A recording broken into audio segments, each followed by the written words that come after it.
திருடனுங்க விஷயத்துல நாம யாரோ தான் அவனுங்க கிட்ட போன்ல பேசணும்னு நந்தினி சந்தேகப்பட்டா. நடந்தது திருட்டு டிராமாங்கிறதையும் கண்டுபிடிச்சு சொன்னா.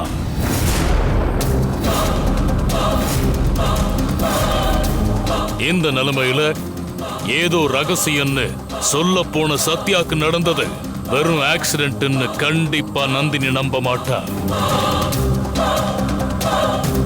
சத்யா செத்துட்டா, பிரச்சனை இல்ல. ஆனா அவ பொழைச்சுக்கிட்டா.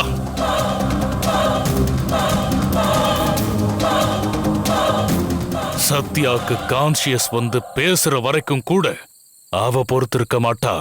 நம்ம எல்லாரையும் என்கொயரி பண்ணுவா.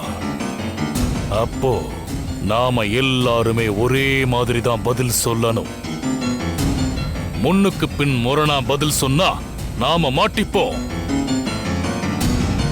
அதனால இப்ப நான் சொல்றத கவனமா கேட்டுக்கங்க.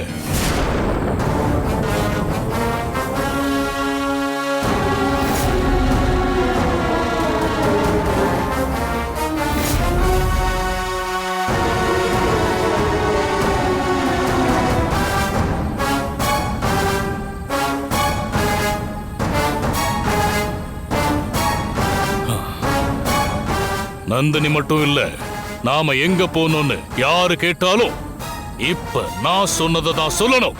புரிஞ்சுதா? புரிஞ்சுதா?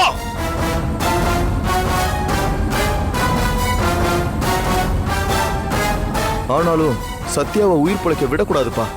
அப்படி எல்லாம் விட்டுருவோமா? பார்த்துக்கலாம்.